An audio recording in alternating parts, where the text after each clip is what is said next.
Every week, the Payne family cuts straight to the real financial story. The one question, Bob, everyone's asking is, are we in an artificial intelligence bubble? You've been through boom and bust. What do you think? No hype, no myths. Just what actually matters to your money. Does feel very similar to what we experienced in the 90s. Where are we, though? Are we in 1995, 1997, 1999? Listen to the Pain Points of Wealth on the Red Apple Podcast Network. This is a real good story about Bronx and his dad, Ryan, real United Airlines customers. We were returning home, and one of the flight attendants asked Bronx if he wanted to see the flight deck and meet Captain Andrew. I got to sit in the driver's seat. I grew up in an aviation family, and seeing Bronx kind of reminded me of myself when I was that age. That's Andrew, a real United pilot. These small interactions can shape a kid's future. It felt like I was the captain. Allowing my son to see the flight deck will stick with us forever. That's how good leads the way. Let the Record Show with Judge Richard Weinberg, Suffolk County Republican Committee Chairman Jesse Garcia, and essayist and commentator Eric Levine on the Red Apple Podcast Network.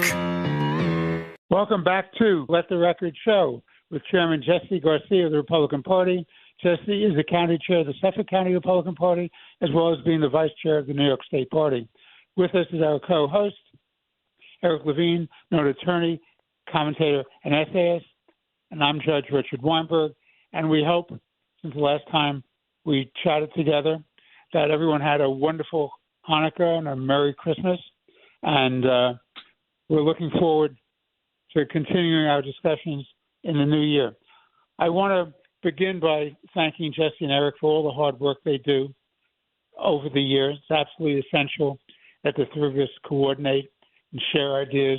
And what we're trying to do on a constant basis during the week as we prepare for the show is to make sure that we're dealing with interesting and important topics that people need to understand if they're going to be valuable and contributing members of society. So I want to begin by asking Eric something that I came across when I was reading the New York Post, and I see a big billboard in Times Square saying Jesus is a Palestinian. And I said to myself, really? Who knew? I didn't know that Jesus was a Palestinian. My thoughts on this, and I turn it over to Eric and to Jesse. I don't think this is just mere stupidity and ignorance. To the contrary, I believe this is a deliberate disinformation campaign, which is designed to confuse and mislead our people. And what's its purpose? To distract and then divide and to conquer America as we know it, and to have tribes against tribes, religions against religions. Eric, what are your thoughts? Well, first of all, it's out there by the American Arab Anti-Discrimination Committee, which is a pro-Hamas, pro-destroy Israel organization. So there's this Times Square billboard, and Adeb Ayub, the national executive director, has described it as saying that they're encouraging people to recognize common ground between Arab and Muslim and Christians. And Richard, to your point, you're 100% right. This is a rewriting of history. It is an ahistorical piece of crap. It's designed to specifically delegitimize the state of Israel and to argue for separating historically the Jewish people from the land of Israel. So they start with this premise that Palestine is something more than a geographical location. It's not. It's like saying Brooklyn. It's like saying the Catskills. If you're born in Brooklyn, it does not mean that your nationality is Brooklynese or that your religion is Brooklynitism. You happen to have been born in that geographic area. And that's what Palestine was. The Romans named the territory that they controlled Palestine after a small tribe, coastal tribe, the Philistines. And the Philistines, the descendants of modern-day Philistines, are the Lebanese people. Absolutely no connection to today's Palestinians. So at the time of Christ's birth, he was born in Bethlehem, which is in Judea, was in Judea and Samaria, which is the modern-day West Bank, but the Israelis properly called Judea and Samaria. There was no such thing as the Palestinian people. No such thing. When he was born, there were Romans, Greeks, Assyrians, Jews, Sumerians, Egyptians, Philistines, all kinds of tribes and nationalities. Not a single person was recognized as a Palestinian. So to say that Jesus is a Palestinian is like saying I'm Brooklynese. There was no concept of a Palestinian people until the 1960s. Even as recently as the 1940s, there was no concept of a Palestinian people. And here's two great examples. The Grand Mufti of Jerusalem, Haj Amin al-Husseini, the undisputed leader of the Arabs in Palestine, British-mandated Palestine, in November of 1941, met with Hitler in Berlin. And what he told Hitler was that he was willing and wanted to carry out the final solution, along with the Nazis, carry out the extermination of the Jews. And if they did that, he wanted a commitment from Hitler that the Arabs living in Palestine could become part of Syria. Not have their own state of Palestine, but become part of Syria. And then in the 1948 partition plan, it was actually 1947, which is to be implemented in 1948, there were to be two states, one Jewish, one Arab, Palestinian, Arab. And after the Jews said yes and the Arabs said no, and 5 Arab states attacked Israel and tried to destroy it. They weren't trying to create a Palestinian state. There was no such concept of creating a Palestine. And then from 1948 to 1967, the Arabs, the Egyptians illegally occupied Gaza, and the Jordanians illegally occupied the West Bank. And nobody called for a Palestinian state because there was no such thing as a Palestinian people. The concept of a Palestinian people does not come into consciousness until the 1960s, after Israel captures in the Six-Day War Gaza from Egypt and the West Bank and East Jerusalem from Jordan. Then the PLO comes into existence, and Yasser Arafat comes with this idea that will create the concept of a Palestinian people, and that anybody who has been born in Palestine and is an indigenous to Palestine is a Palestinian, except Jews, the only people that have been there for close to 3,000 years continuously. That's the one group that would not qualify as being a Palestinian. So there's this constant rewrite of history. So this notion that Jesus was Palestinian is a load of garbage. Jesus was a Jew, both nationally, culturally, and religiously. He was born, lived, and died as a Jew. Isn't that correct? Exactly. There's no such thing as a Palestinian. Again, it's like being born in the Hudson Valley. You're not a Hudson Valleyite, and your religion is not Hudson Valleyism. You're an American, you're a New Yorker, or you're an American Jew like myself. But it's like saying Southeast Asia is a nationality. North Africa is a nationality. The Central Time Zone's a nationality. It's a territory. It's an area. And that's all it is. But what they're trying to do is rewrite history in a way that delegitimizes Israel and tries to separate the Jewish people from the land of Israel. There has never been a sovereign Palestine before of the land. You had British-mandated Palestine. Before then, there was the Ottomans for 500 years. Before them, there was Muslim caliphates. Before them, the Romans. Before them, the Greeks. Before them, the Persians. Before them, the Babylonians. And before them, guess who? The Jews. The Jews are the only people that have been there continuously. There was no such thing as a Palestinian people until the 1960s. Christ was not a Palestinian. Christ was and always has been a Jew.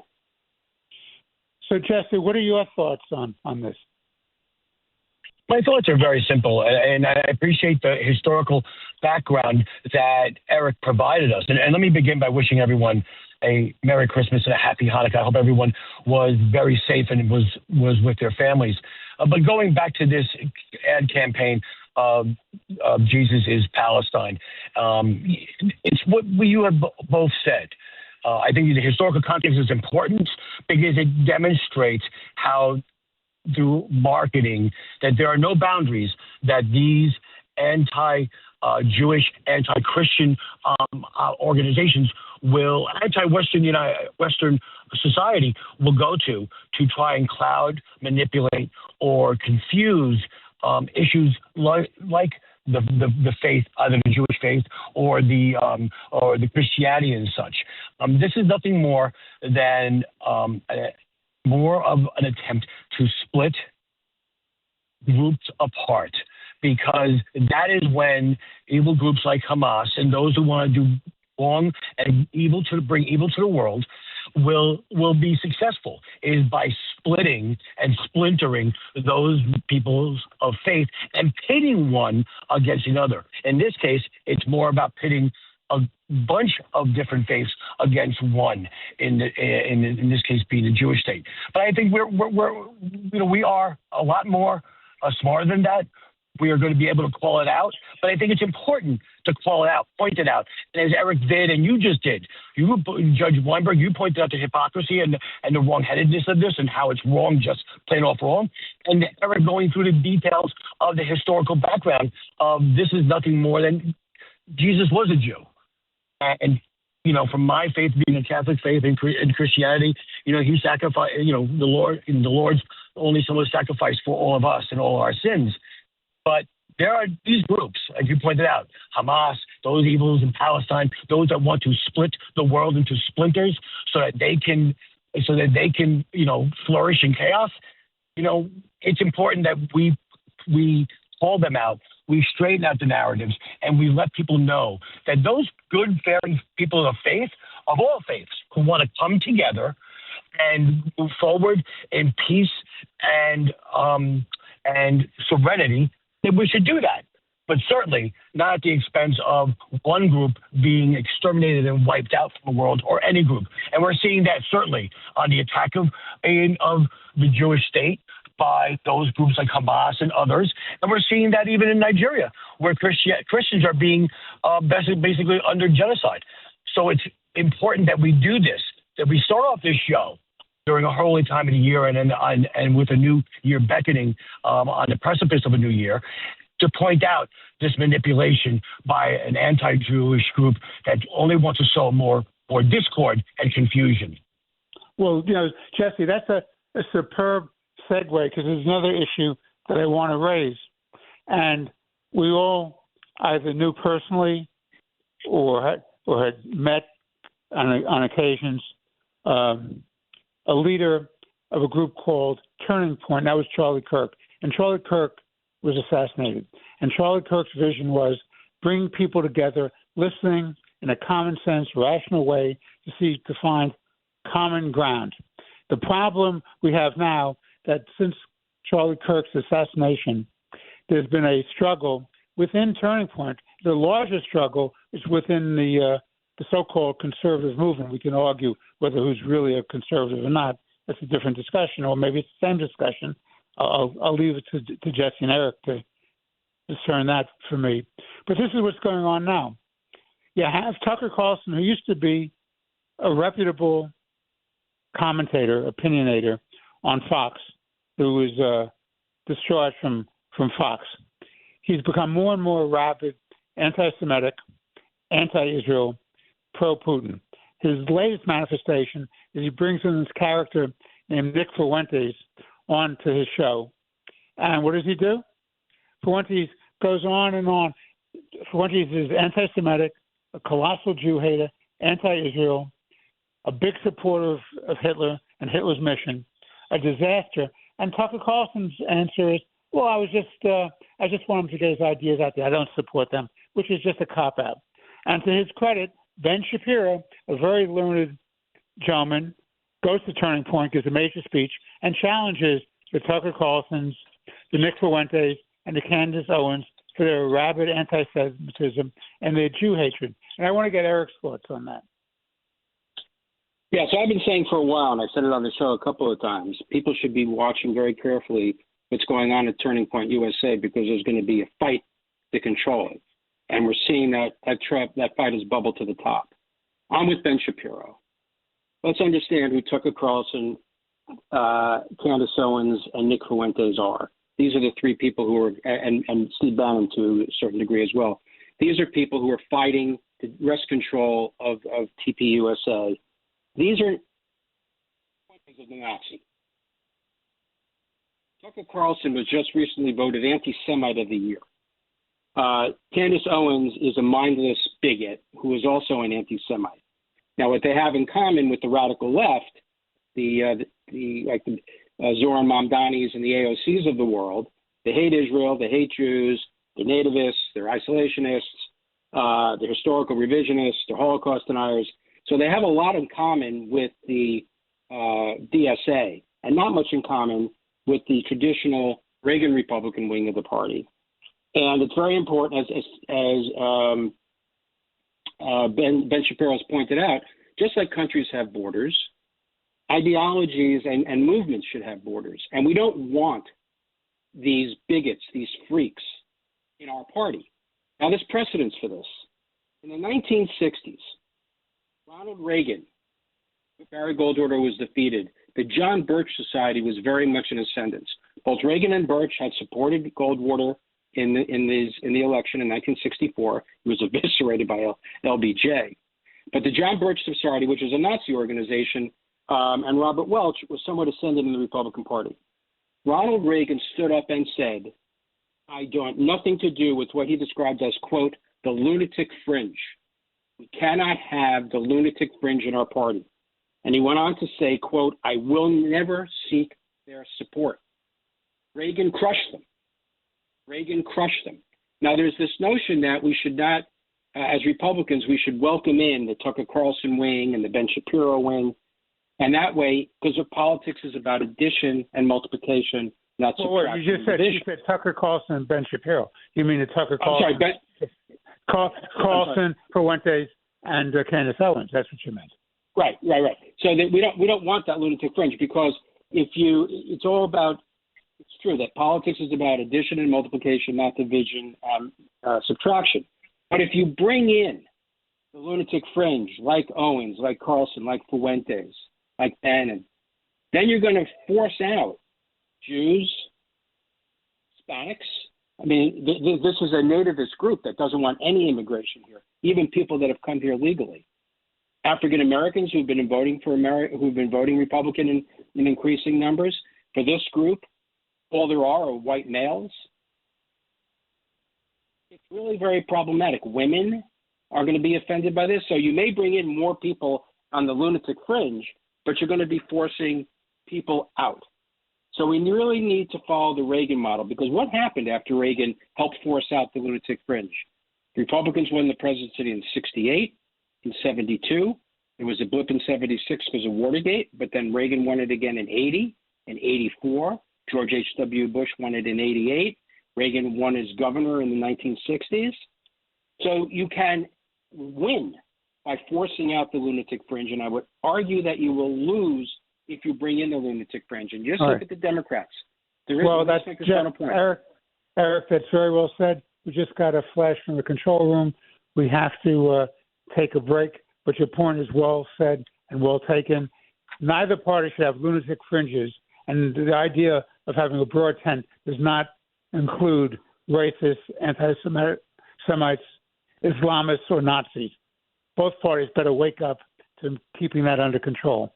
This is Let the Record Show with Chairman Jesse Garcia of the Republican Party, noted commentator, attorney, and essayist Eric Levine. I'm Judge Richard Weinberg. Please stay with us. We'll be back in but a few moments with more important and interesting conversation. Let the Record Show with Judge Richard Weinberg, Suffolk County Republican Committee Chairman Jesse Garcia, and essayist and commentator Eric Levine on the Red Apple Podcast Network. Welcome back to Let the Record Show with Chairman Jesse Garcia of the Republican Party. Jesse is the vice chair of the state party, as well as being the county chair of the Suffolk Party. Noted attorney, commentator, and essayist Eric Levine. I'm Judge Richard Weinberg. And joining us today for our second segment is one of our favorite people, the county executive of Nassau County, Bruce Blakeman. Bruce has just been reelected to his second term as the county executive. His background is outstanding and impeccable. He was a commissioner of the Port Authority of New York and New Jersey. He was a Hempstead town council member, as well as being a member of the legislature of Nassau County.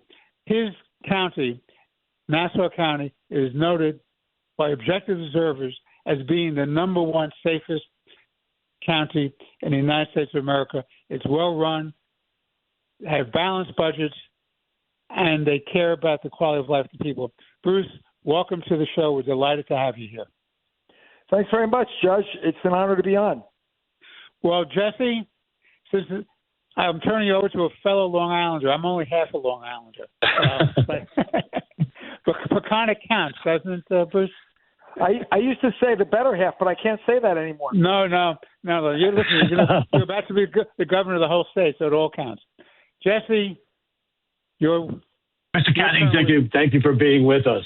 And hey, just sort of the friendly rivalry, very good. The friendly rivalry that occurs between County Executive Blakeman and our County Executive Ed Romaine, I think we could just say that Long Island has probably become the safest and most prosperous region in the country right now, with 2 Republican county executives there. Let me first congratulate you, Bruce, on your reelection at 56% in a blue county, which has got about 100,000 more Democrats than Republicans.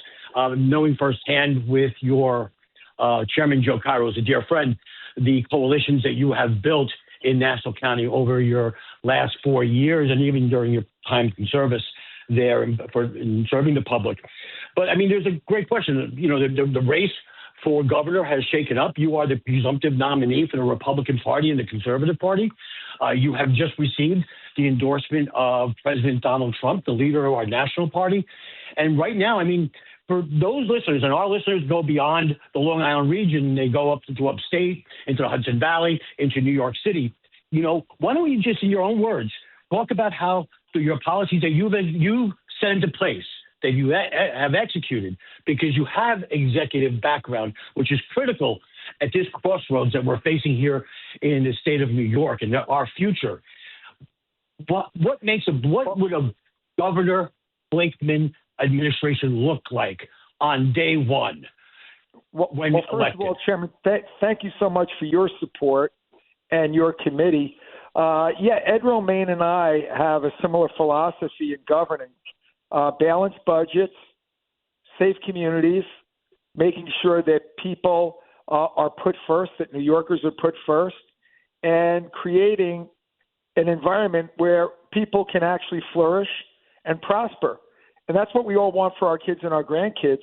And we've been able to do it on Long Island, and we want to take that all the way from New York City all the way up to Buffalo, Elmira, Rochester, Plattsburgh, you name it. If it's a city or a town or a village in New York State, people are miserable under Kathy Hochul. And what I want to do is offer them a chance to be happy again.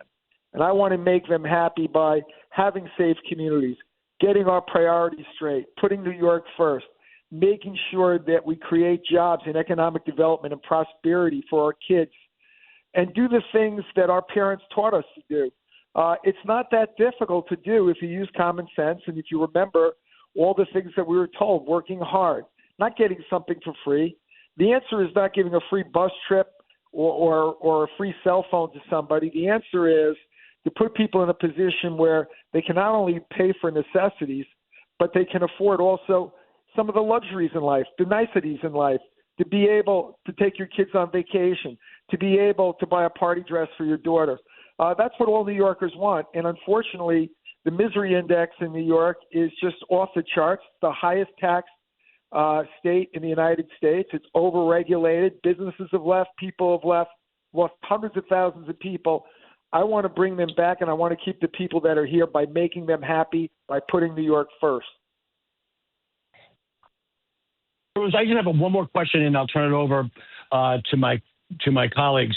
But it's in 2 parts. Number one is, how do you see the Mondami effect here in the first quarter of the first year, or the first year of the Mondami mayoral administration taking place with instituting his policies, and how that affects and defines the Democrats? That's my first question. Number two, the second question is, historically, there's always been in New York, whether it be the Democratic Party or the Republican Party, a tacit divide, downstate versus upstate.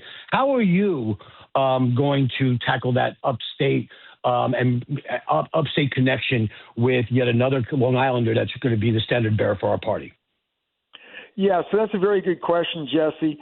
Basically, people in New York State all want the same thing. Whether you're from the Southern Tier, Western New York, Central New York, the Capital District, Hudson Valley, North Country, New York City, Long Island, it's all the same. People want safe communities. They want economic development. When I go upstate, one of the things that's very striking for me when I go up there is the lack of economic development. People are living paycheck to paycheck upstate, and there's no reason why New York State can't be one of the most prosperous states in the United States instead of being the misery state in the United States. And again, it's doing the things that our parents taught us, the values that we were taught. And that brings me into Mondami. Mondami is the antithesis of what I was taught and what you were taught growing up. First of all, capitalism has created more wealth in the history of America than any other economic form of business structure. And the fact is that this is the way to create jobs, not have, as I said before, someone who is an avowed socialist, might even be a communist, who wants to wreck the economy of the city of New York, which is the financial capital of the world. New York City is the center of capitalism, and now we've got a socialist mayor, and I'll tell you what, I won't let him do that if I become governor. I'm going to stop him from doing that. I'm not going to let him destroy the economy of New York City. I'm not going to let him make it unsafe in New York City. I'll bring the state police down if I have to. If he's not enforcing the law, I, as governor, will enforce the law. He talks about crazy things like defunding the police, like sending social workers on police calls. It's just total nonsense. And, I was hoping that maybe he would moderate his rhetoric after the election. But if you look at his transition team is filled with people that don't share American values. They're socialists. They're people who don't love the police department and all of our first responders like the FDNY who keep us safe every day.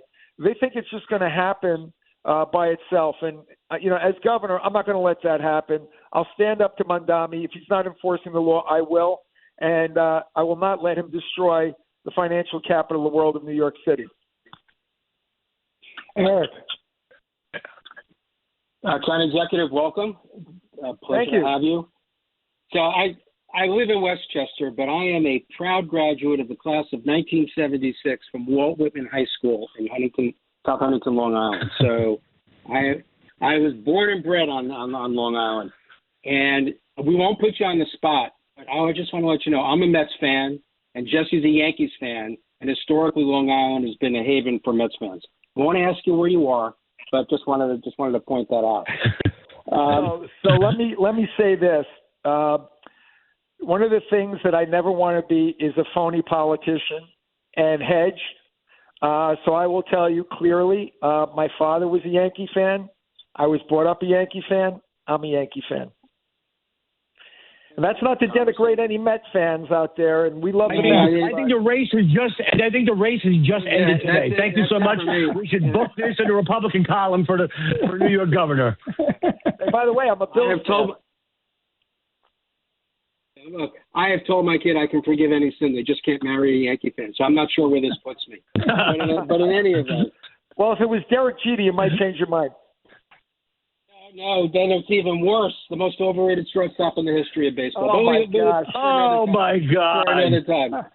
All right, gentlemen, to the merits. Bruce, I can tell you that Eric does come off a lot smarter than he's coming off right now, usually on the show. That's exactly right, Jesse. Go ahead.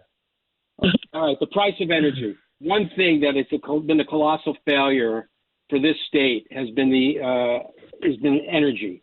No fracking, no nuclear, no natural gas, and just by coincidence, of course, The price of energy is skyrocketing here. How do we bring down the price of energy in New York? Well, it's very simple. First of all, you stop the green energy scam of Kathy Hochul, where you have all these green energy policies that don't produce any electricity whatsoever, but they cost the taxpayers millions and millions of dollars. Her campaign contributors make a lot of money off it, and I'm very grateful that President Trump just canceled the wind farms in the ocean, because that was a debacle. That program, why build them in the middle of the ocean? It's a danger to marine life, commercial fishing, recreational fishing. It's the most expensive form of energy. I would open up the Marcellus area to fracking. I think that basically we have more natural gas there than we know what to do with. And you know what? When I'm on the southern tier in New York and I'm driving through there, it's very stark, the contrast between Pennsylvania and New York. In Pennsylvania, they're driving brand new Cadillacs, and in New York, just over the border, they're driving 25-year-old Chevys. We can create economic prosperity there and cheap energy. In addition, we need the pipeline. That is key. And Governor Hochul has this crazy fixation about not letting people have gas for their homes, which is a clean and cheap form of energy, which is something that people want. And now she's canceling the 100-foot program, and it's a big mistake as far as I'm concerned. So another thing that is, I'm sorry. Go ahead, Eric. I was going to say another hallmark of the Hochul administration is that when the Kafia Nazis were out at Columbia, NYU, and CUNY, and as they were storming Grand Central Station and marching down Lexington Avenue and closing airports, she was in the witness protection program with Chuck Schumer doing nothing. What is it you would do as governor to make sure that Jews are safe throughout the state? Well, I already did it. I have the third largest Jewish population in the United States in Nassau County. We have 300,000 people who identify themselves as Jews. We have a lot of religious institutions, a lot of synagogues, Jewish schools, yeshivas, and basically the same thugs that were at Columbia University came to Nassau County. We know that because we got intelligence bulletins from NYPD, which we have a great relationship with, and they met a different response there. I had my aviation unit, my canine unit, my mounted unit, my Bureau of Special Operations, my ESU, Emergency Services Unit, all out in force. And when they came to Nassau County, the same exact people, we told them, there's the sidewalk, protest all you want as long as you don't harass anybody or commit any acts of violence, and don't step off the sidewalk. If you do, a police officer will politely ask you to get back on, and if you don't get on the sidewalk, you're getting arrested and removed. They came 4 times to Nassau County and tried that nonsense. So as governor, what was shocking to me is that the governor pretended to be a friend of the Jewish people, and she sat by. I would have sent the state police into Columbia University. I don't need an invitation as governor to be brought in if people are breaking the law and harassing people and committing acts of violence and occupying real estate. I can do that as governor, and I would have done that. I would have ended that thing in a day. Rob Ed. Well said. Well said, Bruce. Bruce, let me ask you this question. It's a matter of real concern, and we've talked about this amongst ourselves, Jesse and Eric and I, over the years. And while my good friend Eric always disputes this for the record, saying, I'm not a Democrat. I am a Democrat. I'm a common sense Democrat. I'm a moderate. But I'm very troubled by the fact that the Democratic Party has been taken over by a fringe. I'm very concerned that the state legislature, both the Assembly and the Senate, are run by a fringe. I think it's absolutely essential that we have 2 parties, countervailing forces against each other, moving to moderation and common sense, not have everything pushed through by the radicals in the legislature and having a weak governor. What are your thoughts about this crisis of having a one-party state? Well, I think you can see the results. The fact that we're the most overtaxed state, the fact that we're overregulated, the fact that hundreds of thousands of people in the last 4 years have left New York State. it's a record of misery under Kathy Hochul. So basically, what I think I would do is bring both Andrew Stewart Cousins and Carl Hastie into my office, and I'd say, look, there's a lot of things we're not going to agree on. Let's see if we can negotiate, and you give me a little something, I'll give you a little something, because you got to negotiate. If you have a Democrat legislature as the Republican governor, you're not going to get everything you want. But they're not going to get everything they want either from me. I'm going to be tough. I'm going to be firm. And I'm going to stand up and say, okay, things like cashless bail. I'm going to say to them, look, you want this in the budget? I want cashless bail out. So that's the way I would approach it. And I would stand firm. Well, Bruce Blakeman, County Executive of Nassau County, the presumptive Republican nominee for governor of this great Empire State.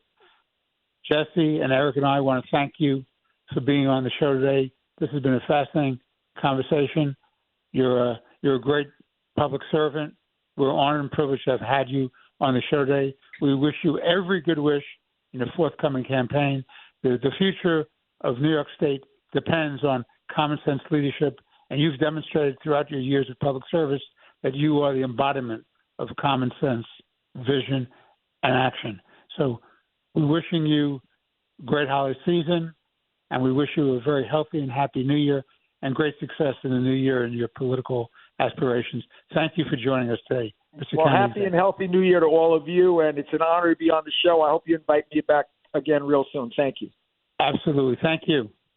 Well, Jesse, Eric, we are very privileged to have Bruce Blakeman, the County Executive of Nassau County and the presumptive nominee for the Republican Party for New York, on the show with us, demonstrated once again his sense of leadership, his moral compass, his intellect, his ability to act decisively in protecting and helping the people of New York. So it was wonderful having Bruce on the show. This is Let the Record Show. We'll be back in about a few moments for our final segment with more important and interesting conversation. Let the Record Show with Judge Richard Weinberg, Suffolk County Republican Committee Chairman Jesse Garcia, and essayist and commentator Eric Levine on the Red Apple Podcast Network. Welcome back to Let the Record Show with Chairman Jesse Garcia of the Republican Party. Jesse is the County Chair of the Suffolk County Republican Party and is also the Vice Chair of the New York State Republican Party. With us is our co-host, Eric Levine, noted attorney, commentator, and essayist, and I'm Judge Richard Weinberg. So, gentlemen, in this final segment of today's show, I want to talk about a number of things. And let me just set them out. Saying goodbye to 2025. Now, my thoughts about as I reflect back on 2025, it's been a year of war, of domestic conflict, of lost opportunities, and some progress.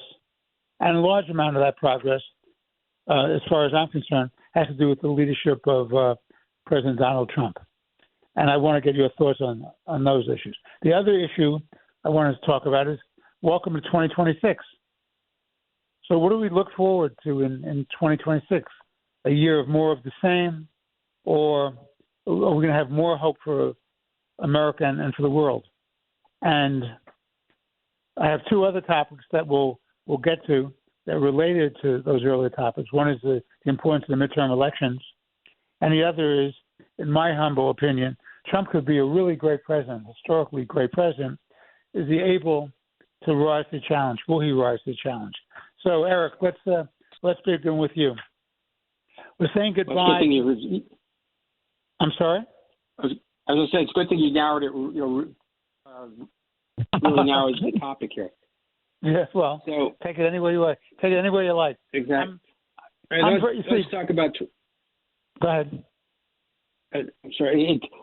For our listeners, we're all doing this remotely today because of the holidays. So we're not like sitting in the studio and we can see who's speaking at one time. So we apologize for stepping over one another. So 2025, I'll break it into a high point, a low point, and what I found most surprising. Start with the low point. Without question, the low point for me, and in fact, it's probably the lowest point for the last decade, is the election of Mayor-elect Zoran Mamdani. He's a communist. I don't call him a communist, he's a socialist, but no matter what you call him economically, he's an anti-Semite. He's a Jew hater. Seeks the destruction of the Jewish state of Israel, supports globalize the Intifada, which means kill Jews everywhere. And this is who's going to be the mayor of the most important city in the world with the largest Jewish population outside of Israel. And what it symbolizes, of course, in addition to just how evil he is the death of the Democratic Party. The Democratic Socialists of America are now the other party. They are the Democratic Party. The Democratic Party is a dead shell, and the body of Bernie Sanders, Zoran Mamdani, AOC, the Squad have all crawled into it and now control it. And that is devastating because America is strongest when we have a strong center-left and a strong center-right party fighting it out. It's a big question as to whether or not the center can hold, because the Democratic Party has been so dramatically pulled to the left, it's unrecognizable. And coming back to a topic we were discussing earlier in the program, in our first segment, a lot of that and the danger that poses is going to be dictated in large part about what happens for the fight of the soul of the Republican Party when you have the Tucker Carlson, Candace Owens, Nick Fuentes, lunatics, as Ronald Reagan would call them, on one side, and people like Ben Shapiro on the waiting room of the party, and decent people across the country on the other side. And that's the fight that we're going to have to watch.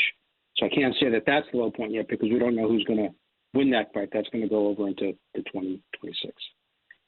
The high point for me in 2025 was the joint American-Israeli attack on Iran.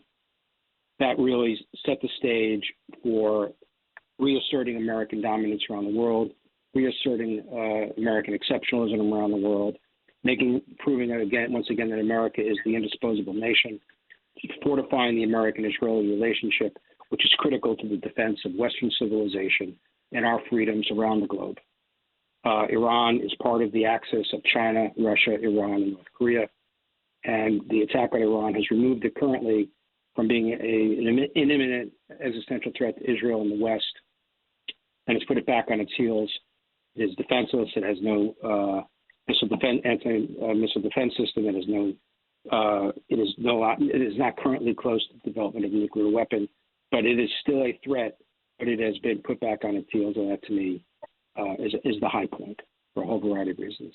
In terms of the surprise for me, if someone had told me on October 8th, 2023, that Israel would never have been more secure in its history militarily, economically, politically, as it is, because Hamas, it still exists, and they need to finish the job. They need to destroy them, but they don't pose an imminent threat to Israel now. Hezbollah has been eviscerated, neutered both literally and figuratively. Iran, as we just discussed, is back on its heels. The Houthis do not pose an existential threat. The Muslim Brotherhood is back on its heels. Israel is selling, has IPOs every day, selling its military hardware around the globe. Israel's secure. But the flip side to that is if you had told me that the group most at risk after October 8th, 2023 would be diaspora Jews, I would have said that's shocking. It would be the other way around. But there's never been a more dangerous time for Jews since the 1930s. Just see what's sweeping the nation today, going on in part because of the death of the Democratic Party and the ascendance of Jew haters like Zoran Mamdani. To see what's going on our college campuses, see what happened at Bondi Beach, see what happened in Manchester, England. These things are coming to New York. It's frightening. And we've never, as a Jewish community, been more at risk since the 1930s. Now, there are two main differences today than there were in the 1930s. One is there's a lot of righteous Gentiles who are with us, in particular in the evangelical community, the Baptist community, the born-again community, the Christian community, Christian Zionists. They're our strong supporters and our allies, and we should be grateful and thankful for their help and their support, because without them, our presence here in the United States and Israel's survival would truly be at risk.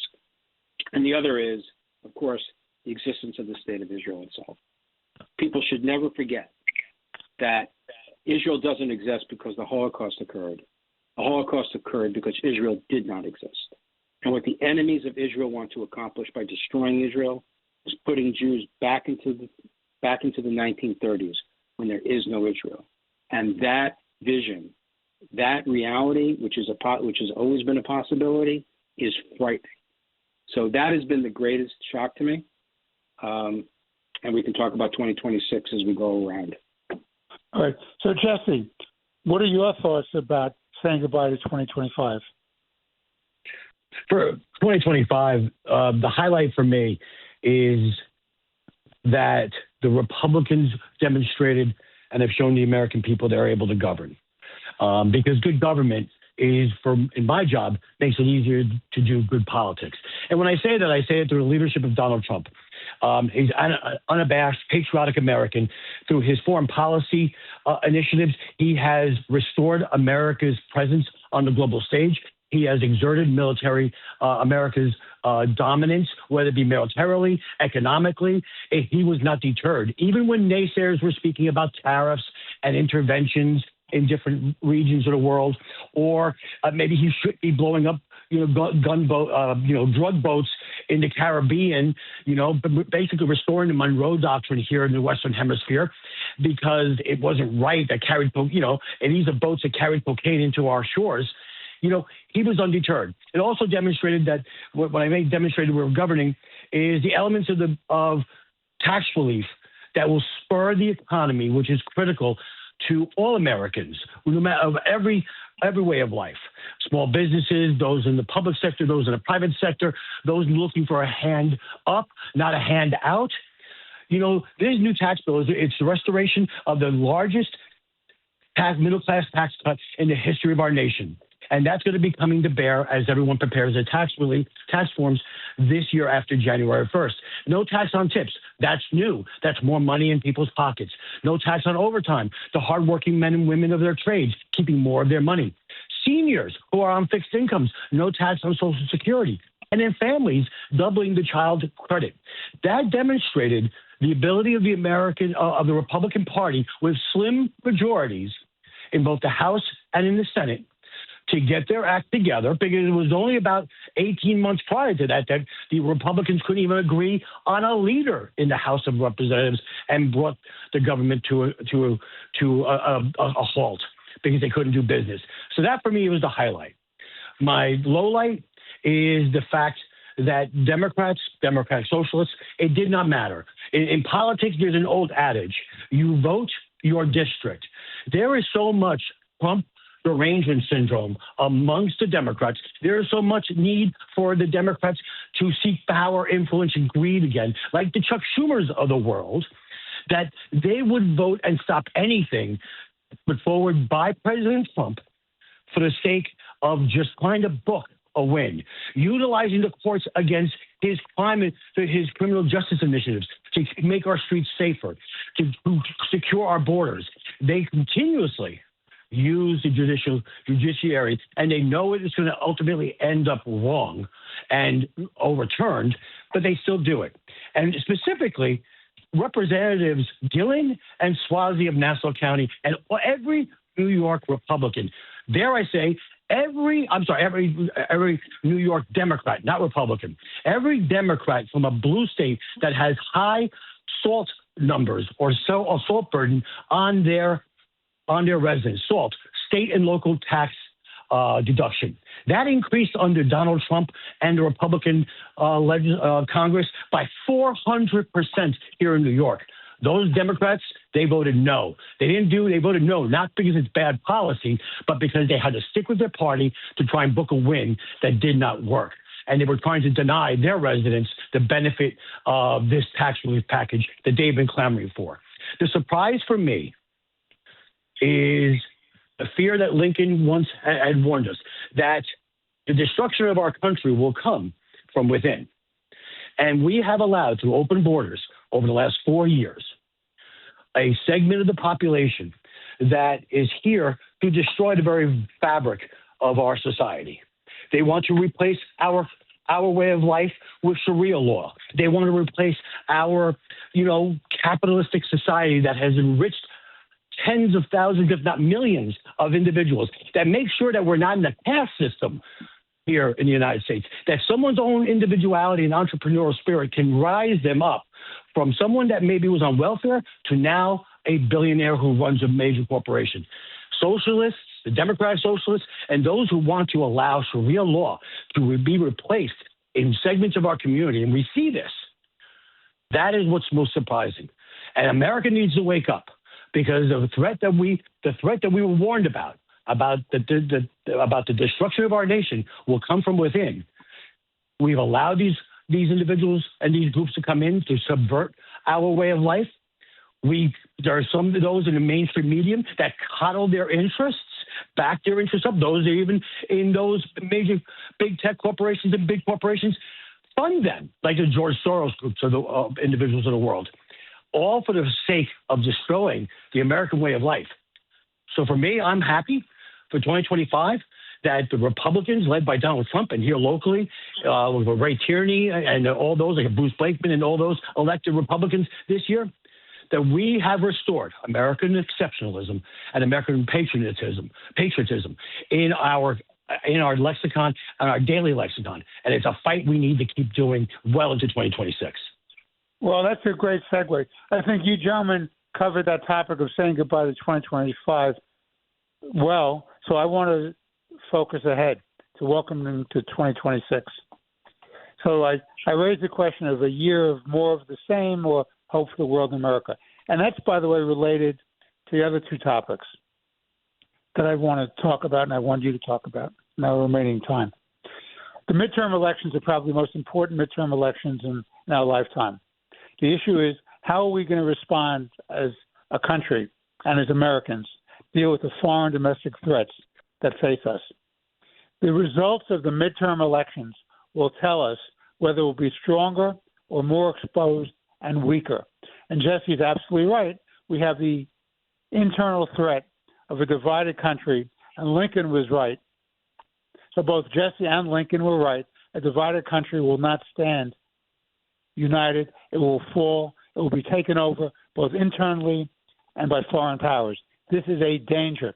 Never before have we seen the unity of opposition to the United States of America that we find on so many fronts, whether it's the Islamist front or the Chinese front or the Russian front or the Latin American incursion into our Monroe Doctrine, which protected our hemisphere. Never before have we had all of that together, all at one time, all focused on making us weaker and having fifth columnists in our own country fighting to destroy us.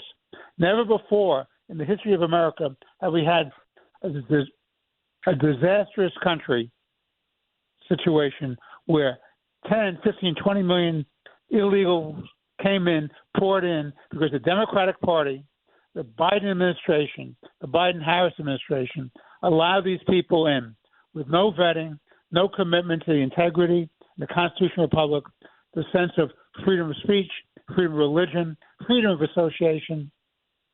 Never before have we had any kind of incursion like this before, and it will be the death of this country unless it's kept in check. Which leads me to my final point. Midterm elections, the Republicans have to prevail to protect us, because if we're weakened and the Democrats can thwart Trump's agenda, we're in trouble. My final thought on this. Trump could be a great president. In fact, Trump could be one of the greatest presidents in American history. My question about Donald Trump is, will he rise to the occasion? He's done some extraordinary things in the 1 year that he's back in the White House. And both Jesse and Eric have alluded to that. My problem with Donald Trump is he's both a wonderful leader and he does what I think are foolish and silly things. There's no reason to get into a fight about the naming of the Kennedy Center. It's the Kennedy Center. Leave it alone. Stop pulling a flag, a red flag at a bull. Leave it alone. Bring us together, Mr. President. Bring us together.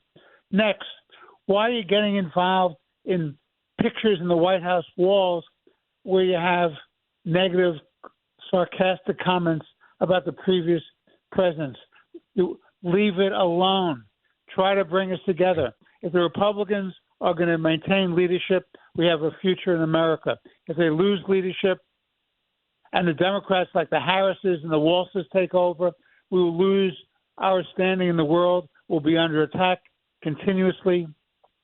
It's a dangerous world. Domestic threats, foreign threats. Let's face up to it. Mr. President, rise to the occasion. You could be the best of the best, the greatest of the greatest. So I've just got the signal from the booth that we have to sign off. Jesse and Eric, I want to thank you both for a great show. I wish you both and a wonderful audience, because they won't be hearing from us until after the new year, a most healthy and happy and wonderful new year. I say God bless America, God bless their families, and God bless all those people of good faith throughout the world who want to live in peace and respect for their fellow human beings. Signing off for today's show, Let the Record Show, for Chairman Jesse Garcia and Eric Levine, I'm Judge Richard Weinberg. Look forward to being with you again in the new year. Thank you for being with us.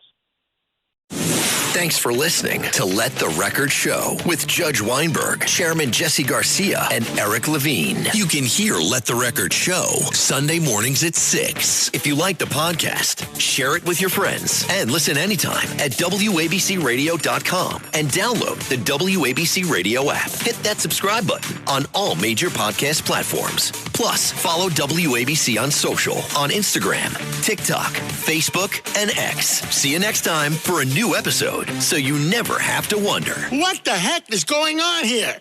Every week, the Payne family cuts straight to the real financial story. The one question, Bob, everyone's asking is, are we in an artificial intelligence bubble? You've been through boom and bust. What do you think? No hype, no myths. Just what actually matters to your money. Does feel very similar to what we experienced in the 90s. Where are we, though? Are we in 1995, 1997, 1999? Listen to the Pain Points of Wealth on the Red Apple Podcast Network.